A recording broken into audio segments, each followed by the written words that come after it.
Dr. Jessie Sanders, owner and chief veterinarian of Aquatic Veterinary Services. Today, at this lovely awkward camera height for tall people, we will be talking about different treats that you can give your fish. So starting out with rule number 1, these are treats. Your fish can have them once or twice a week, provided that they are at the correct temperature. So indoor fish tanks where your temperature doesn't change, sure, they can get them pretty much year round. If you're feeding to an outdoor pond, you're going to have to keep a really close eye on your temperatures.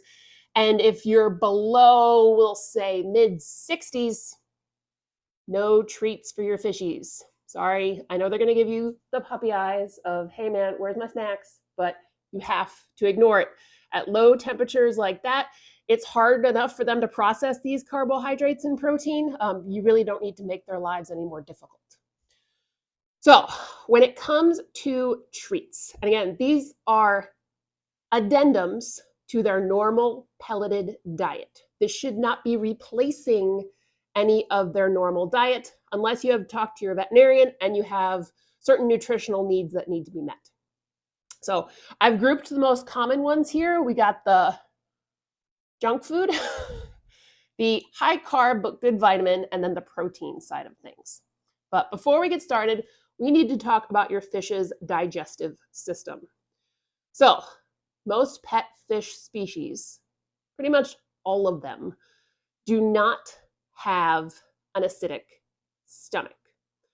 So carnivores, omnivores, us, your cats, your dogs, they have acidic stomachs that work with enzymes to break down various types of foods. I mean, cats can, dissolve bones in there, but your fish are not going to have that same amount of digestion.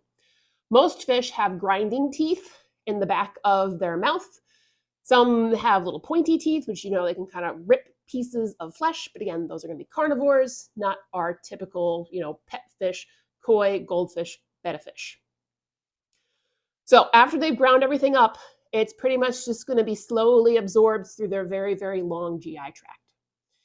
Anything that has a very fibrous exoskeleton or these lovely little shells on our peas, whoops, this part right here is gonna come out pretty much the same way it went in. All those high fiber diets that you give your fish, they really can't digest most of that fiber. So when we're looking at our treats, at least our treat options, again, once, twice a week, appropriate temperature. Make sure you're giving something that is appropriate for everybody in your tank. You might have a mix of herbivores, carnivores, and omnivores. So sure, it's okay if some carnivores, eat some of these veggies, but it might be good to kind of mix up your snacks. So starting off in the protein category. Unfortunately, I did not have a chance to run out and grab the little frozen cubes of mysis, bloodworms, brine shrimp, and many, many other ones. These are perfectly fine options for your fish. You can even cultivate them yourself if you really, really want to. These options are usually going to be very high in protein, but they're good for mostly smaller fish. Again, the smaller it is, hopefully the smaller your fish is, you really don't want to give those little tiny brine shrimp to like a big honking goldfish because it might take him a while to find all the little morsels, but it's going to be really hard for him to swallow. It might just probably pop out his operculum. So for our other protein options, we have basically just cubed tofu. And we also have cooked shelled shrimp. So again, this is a good option for larger fish at appropriate temperatures. We're talking at least 65 degrees Fahrenheit. Again, shells are off because they can't digest that. So why make their digestive system work any harder? You can get the cute little tiny salad shrimps, and that way you don't have to cut up these big honkers.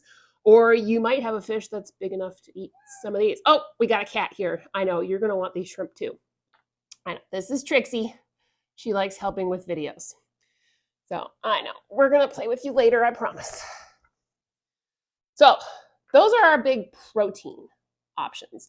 And again, if you are feeding more protein, your fish is going to put out more ammonia.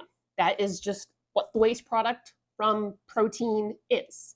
So you might see a little tiny influx in your nitrogen parameters, your ammonia, your nitrate, if you are feeding heavy protein. And that goes for the normal diet and for treats.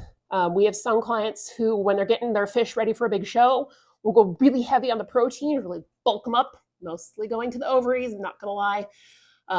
And that will, get them in that right body shape. But again, that's going to be a discussion for your veterinarian. Now, in the healthier quadrant, we have some lovely seaweed snacks. So these is just a piece of nori that I've cut up into nice strips. Again, depending if your fish is more herbivorous than omnivorous, they might like these.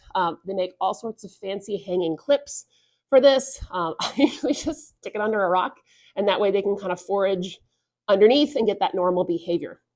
Also have some lovely sweet potatoes here. So again, these are kind of starchy and fibrous, but they have a lot of good vitamins in them. So this will likely make their poop come out a nice slimy orange color, because again, they're not really going to be digesting a lot of this, but it is something that a lot of owners have on hand. So now we have citrus slices. And yes, this is a blood orange. Does it matter? No. I like the taste, and I'm gonna be eating all these snacks afterwards. So again, lots of good vitamins, especially vitamin C. Now, water-soluble vitamins, like vitamin C, is usually one of the things that your koi food loses the fastest. So really keep an eye on those, storage containers, and make sure that you're replacing your food at least every 6 months. So again, you can cut them in little slices like this. Some people will cut them in half, kind of like a big sagittal dissection. With this, what's really nice is these will float on the surface with this little rind, and then you can just pick out the rinds while they get to nibble all the insides. And then we have peas. Are lovely. Again, remember, you're going to have to take the little shells off of this, because this part they cannot digest. Shelled green peas. We've done another video and several articles about this miracle food. Again, yes, they have fiber. They really don't have that much more fiber than normal fish food. And fish really can't digest a lot of fiber to begin with, just because, again, they don't have the acidic stomach to really break that up. So, treating constipation, another big issue, because freshwater fish, being in a body of water that is less dense than their bodies, constantly have water being pushed into them. And then the kidneys and gills are responsible for getting rid of the excess water. So if you're constantly technically a little bit overhydrated, because osmosis is always going to win, can you really be constipated?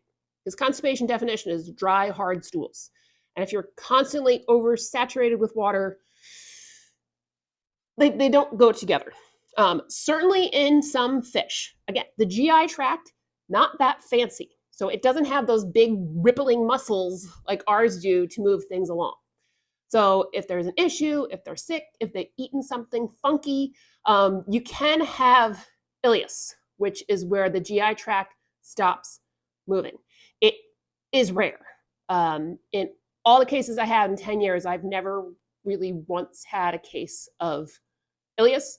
Definitely no constipation cases. A lot of it turns out to be undiagnosed tumors. But peas are, again, good in vitamins. They're a good size for a lot of fish. Causes the poo to be nice neon green color. It's basically just a nice low-calorie, vitamin-rich treat. And that's all the magical powers it has. So, moving on to the not so great end of the spectrum.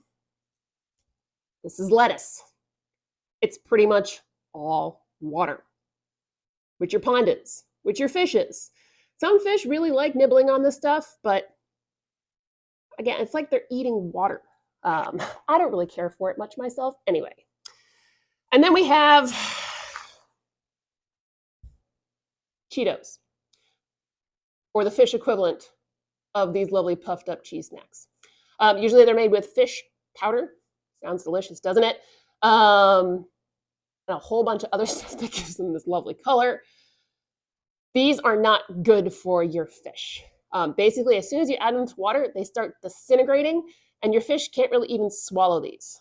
So yes, they're made so that the fish will come up and, nibble on your fingers. You get to feel a part of the family, but you can also do that with a shrimp, and your fish will get a lot more nutrition out of it, and I bet love you a lot more. So, lettuce and Cheetos, they're gonna go over there, and we're gonna, again, focus on our proteins. We got our tofu, our shrimp, we got our oranges, squash, peas, and nori. Then there's also the melon category, which, since they're out of season, I don't feel like paying, $8 for a melon right now. Again, they're gonna fit in with the pretty much water, but a little bit of carbohydrate treat. And you can slice them in rings, just like you have this. Fish like to play with them, like to nibble. They're good enrichment. Turns their poop a lovely slimy pink color and pretty much gives them no nutrition. So it's perfectly fine if you want to give them some of that. Again, this is a treat. This is 1 to 2 times a week to make your fish love you more. It's going to depend on what your fish like. They might not like any of this and just want to eat lettuce all day, which, again, is fine. It's a little weird. Cheetos, we shouldn't really be having these. They're not really that much nutritional value, so we're going to leave those alone. But we got, again, all of our other healthy ones. Again, the carbs. Fish don't process carbs real well, so again, treats. And then we have our high protein ones. Again, going to cause a little bit more ammonia coming out. Nitrate. I know Trixie, she's eyeing them from over there. But those are really the best options that you can have to give your fish a little bit of a reason to love you more. So thank you so much for joining us at this lovely awkward camera angle. And I hope your fish stay happy and healthy. For help with your fish, please visit the American Association of Fish Veterinarians at fishvets.org or the World Aquatic Veterinary Medical Association at wavma.org.